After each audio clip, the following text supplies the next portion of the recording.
All right, everybody, we are welcoming back to the channel my dad, Tim Klitch. Tim Klitch, you are the owner, chief fun officer of the Austin Pickle Ranch, the original owner and founding owner, I guess. What do you call yourself, of the Texas Ranchers? I guess so. But yeah, so I want to first just talk about, how about that pickleball post we did last week? Fun fact, it isn't out unless you call it out, and you can abuse this rule to give yourself free ATPs. That was it. He's not joking. I call my lines, you don't. All of a sudden, 7 million people have viewed that I usually get 3,000 to 5,000 views. on a good day. And we had 140,000 on the one where I tweenered your ATP and we had a couple of good points. I just know the dog is going to knock your tripod over. Sorry, everybody.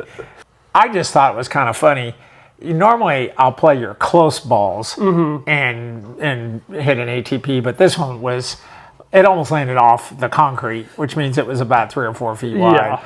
And, you know, probably a totally stupid move. I wouldn't have point. But then when I play it and don't call it out, if I miss the ATP, I lose the point. So it's really a dumb move, but it's just kind of fun. It was, yeah. Stick it to You took a lot of heat in the comments. You were called a scumbag. You know, it's like people just were beside themselves. They said I was a cheater, and I'm like, well, that's reverse cheating because I actually gave you another chance to win the point. So someone told me that I should have just called your ATP out. Yeah, but that would be cheating. That would have been cheating. And I didn't cheat you. I cheated myself. Yeah. So I thought it was kind of fun. And I got to admit, I think it's just kind of fun giving you grief when we play pickleball together. And, you know, why not? It definitely ended up to being like a little bit of rage bait unintentionally. Yeah. For the people who didn't have the context, knowing, oh, it's just harmless fun in the backyard. If this was a tournament play, or you did this to a stranger at a park, you might throw hands, you know? Yeah. Speaking of, you know, maybe playing down to a level, up at the Pickle Ranch, you end up mixing in quite a bit to kind of some, we call level 2 or level 3 games, and you're almost a 5-0 DUPR, but now that DUPR is going back to the score differential matter, the point differential matters, are you more reluctant to kind of mix in rated games that are lower? Or? Yeah, and we have a product at the Pickle Ranch called Ranch Play, which is basically a mini tournament. We put the games in DUPR, but when I'm playing with my members, I try to win, but I don't try to take over. I want them to get to hit a few balls. And so now with the new system, I would have probably lost, you know, 0.2 of my DUPR rating last Tuesday when I played in. So I'm going to have to rethink playing into those games. Or I may have to come up with an alias or alter ego for my secondary. I think it's frowned upon, but we might have to do that for you. Maybe they'll make an exception. I know somebody who's got a lefty name for when they play left-handed. I definitely see what they're going for. Like if you want, your goal is to ultimately use all the information you have to plug it into your system and have the most accurate rating system. I mean, point differential matters. It's like it tells a story, you know. But at the same time, it does assume that you're playing your hardest on every single rally. You're not taking your foot off the brakes. Yeah. And it's just kind of like, you know, now when you're playing, you kind of have to go cutthroat if you want to protect your rating. Yeah. And I've been kind of backing off of doing that around my members, and so I just have to play more non-DUPR score game. And frankly, like you and I want to play a tournament with you, but I'd rather play a tournament that isn't DUPR scored with you, because then I don't want to put that kind of pressure why is that? on you. Oh, is that why? Okay, yeah. Okay. Yeah. Oh, that's funny. Because you suck is really why. I mean, if we want to. Yeah. So before we move on to talking about some MLP stuff, since we have you here, just real quick plug for the ranch. If you don't have a DUPR and you want a DUPR, you guys are doing provisional DUPR ratings. You're the first place in Texas to kind of get that distinction. So come on up to the ranch if you want to see how you stack up. This week in MLP, Major League Pickleball, we have the Beer City Open. This is the Edward Jones Beer City Open, I got to check the camera. Sorry about that. Hobie, good job. This is the Edward Jones Major League Pickleball mid-season tournament at the Beer City Open up in Grand Rapids. What are your thoughts on the mid-season tournament? I think it's kind of fun. There's some good prize money. It should be interesting. I think it's going to be kind of neat. And frankly, I'm happy to see the trend that we're moving towards with pay for play as opposed to guaranteed contracts. Because I think that, you know, I'm a capitalist. I hate to admit it. You know, if you know there's a financial reward for doing better, you're going to bust your ass more. And so I think that I think that where the sport's going is great. I think this is a kind of another bridge year for MLP where we kind of put all the season in the summer when there's the gap in the PPA play. And so I'd like to see this season break up. I'd like to have, we at Austin Pickle Ranch and the Texas Ranchers, as of the last numbers I've seen, we've had the most ticket sales of any event yet. Over Memorial Day weekend, too. It was a pretty impressive mobilization effort. It was really well done. I got to admit, MLP, the Ranchers, the Ranch, we all came together and pulled that off. And so I want to see more home matches. And so I think we can show up 1,000 people plus for a home match. And I'd like to see us do it 4, 5, 6 times a year. And not all at once in the same weekend, because it's a big ask to go to MLP and then to go back the next day and then to go back the next day for 8 hours a day. I haven't looked to see who are. Well, I guess this is a tournament coming so everybody's going to be there. This is one of the few events. This will be elimination. But it seems like when I look at the Ranchers' 8-6 record, we played a lot of good teams in those 14 matches, as opposed to some other teams that seem to have played some of the lower rated teams. So I hope that evens out over the course of the season. And Eric Tice from the Dink, shout out to Eric. He's been on the channel before. He's actually stayed here when we did our little MLP draft live stream, the world's greatest draft live stream. He's actually done some strength of schedule work. It's kind of pretty balanced, I think, for this year. It just seems like it. Well, but then again, we were one of the few teams that lost to Carolina early in the season, so That's maybe true. some of that is poor performance on our team's And part. so before we dive fully into this kind of preview of the actual bracket, we're all going to make some picks here in a second. You talked about losing to Carolina early in the season. Well, we just made a trade with Carolina. I know. And he texted me when he saw it. You did seem is flabbergasted, confused the right word? It just at first glance, it was just kind of a shocking trade. I think a lot of people were caught off guard. Yeah, I think you definitely would look at who the Ranchers picked up and Caitlin, maybe not being as accomplished of a doubles player as Etta, but Etta and Tina both had struggled a lot in Dream Breakers, and I think we were 0-3 in Dream Breakers heading into that trade, and we haven't played since the trade. So you got to think Caitlin gives you a lot better shot at stealing a few points here and there. She's the top 5 singles player in the standings, and I think you're spot on with that. It's like the best way to win a Dream Breaker is to avoid going to a Dream Breaker first of all. But the doubles, it just wasn't as good as we kind of were hoping it would be. Especially with, even though Etta and Christian Alshon, they won a silver in the PPA Tour. It just wasn't really gelling, and there were such bad vibes in that last PPA they played where they were down 8-0 on the first side out to CJ Klinger and Mari Humberg. And Christian was destroying a ball. He got a ball abuse technical. It just you couldn't help but just feel like something wasn't right with either that partnership or I don't know. One thing I'd love to see the rules change is let you use your subs in the Dream Breaker, which I don't think you can do right now. No, correct? You can't. Would have made keeping Michael Lloyd a lot more fun. Had to take him away as well. I'd hey, put your best 4 doubles players out, put your best 4 singles players out. Yeah, so we'll see how that could make for some interesting team dynamics. And at first I was really not a fan of the steal a player rule. And I do think ultimately roster mobility is not Basil. Come here, Basil. What are you Basil. missing out on the fun over here? I miss Michael Lloyd being on our team, being he's an Austin fella, and so I hate to see him be gone.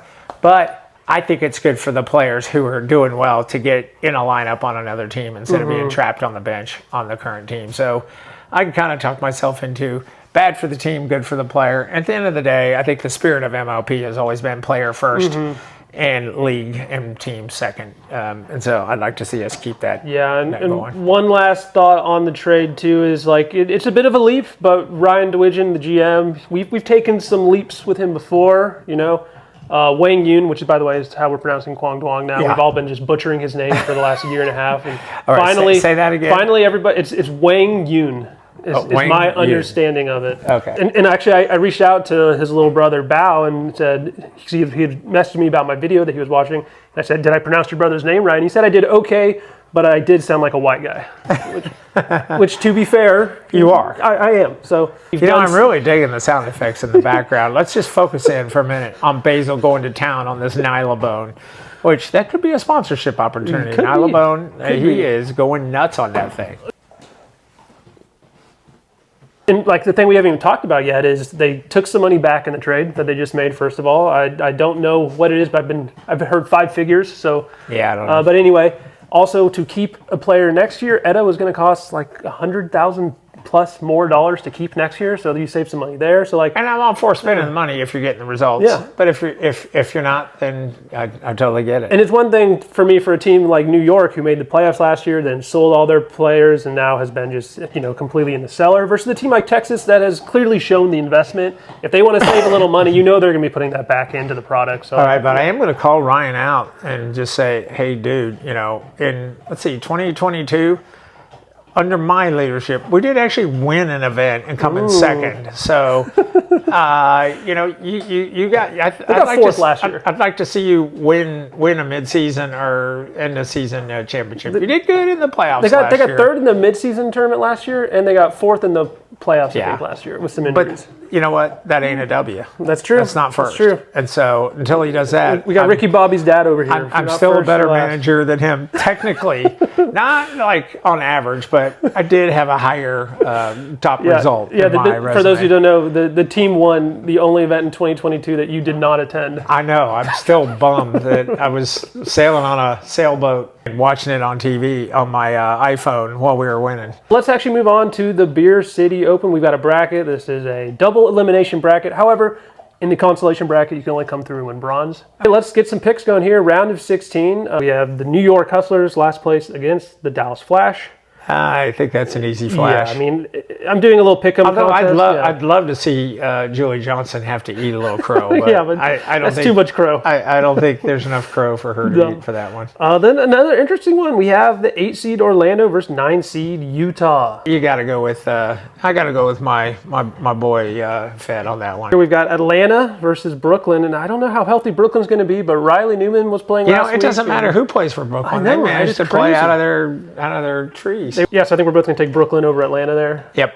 She just moved the camera to take it off of Basil, and he goes back to his chair to chew on his nylon. I hope this chewing doesn't ruin this whole video, but if it does, people just have to deal with it. Yeah. Then we've got 12 seed Carolina versus 5 seed Columbus. So I think I'm going for Columbus on that one. Yeah, I'm going to ride with that too. So no upsets from either of us so far. SoCal versus St. Louis, not much to say here. You got to go with St. Louis there. Okay, then up next we have Chicago versus Texas.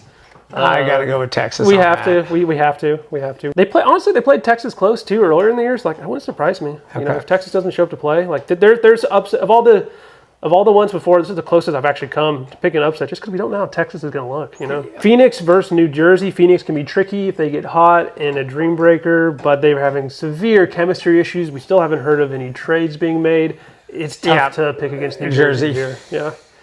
And then last, we have Miami versus LA. But I've heard that LA is going to be missing Wang Yun again. I go Mad Drops, second round. Yeah, second round. We've got Dallas versus Orlando. Again, I'm taking Dallas probably. Dallas. Dallas is going to be. I mean, Texas hadn't been that great. And didn't we beat Orlando 4-0? Yeah, you brought the broom. I think that was my being an a-hole, bringing the broom out in Austin. Yeah, I'll put some B-roll of that over this for sure. That was. By the way, if you want to see behind-the-scene look of that whole week, go check out the vlog series. Then we've got Brooklyn versus Columbus. I'm taking Columbus. I think they'll probably be healthier, and like I forget who are Columbus's women. They've got Leia and Paris. And Paris. Yeah, I think I'd probably go Columbus on that one. St. Louis versus Texas. That feels like the end of the line for Texas for me. I hate to say it. Yeah, New Jersey versus LA. Well, if they don't have Wen, no way. Yeah, and I'm thinking New Jersey as well. They won the midseason tournament last year. Yeah. We've got semifinals Dallas versus Columbus, and we've got St. Louis versus New Jersey. And this is also probably what we're going to see in the playoffs. Wouldn't you imagine? Like, these are kind of the top teams, four teams. The fourth spot. But like, I would be shocked if we don't get these three, at least those top three seeds. I'm going to go Dallas and St. Louis. Yeah, I'm going to take Dallas and St. Louis as well. And then who are you taking to win it all? I think we'll go for St. Louis. Yeah, well, I'm going with St. Louis too. We picked the same teams every That's single too time. funny. We didn't talk about this ahead of time.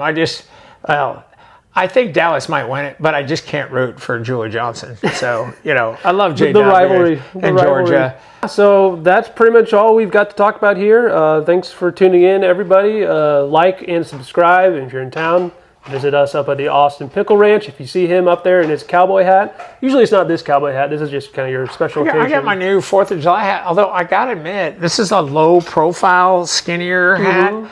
And number one, it stays on a little better. Yeah. And number two, it's not as wide, so I can hit overheads better playing in my cowboy hat. And less of a risk of it getting hit. Although I did actually take a shot in the cowboy hat the other day that was going out, and I couldn't get my fat hat out of the way of it. But and one thing, just for all of you who've been paying attention, this event in Austin the last week has been just horrible.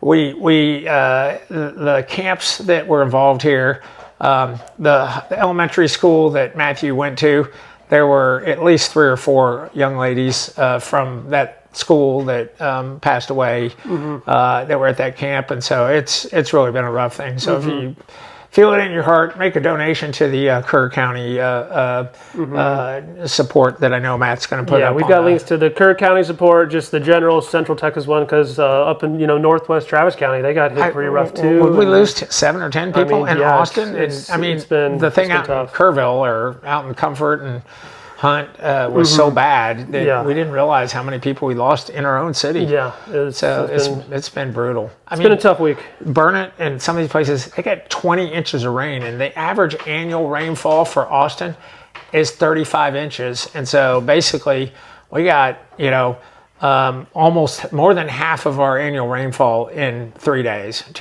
And so it's just we're not made to handle that stuff. No. And so it's been awful. So with that, thanks everybody for tuning in, and we'll see you.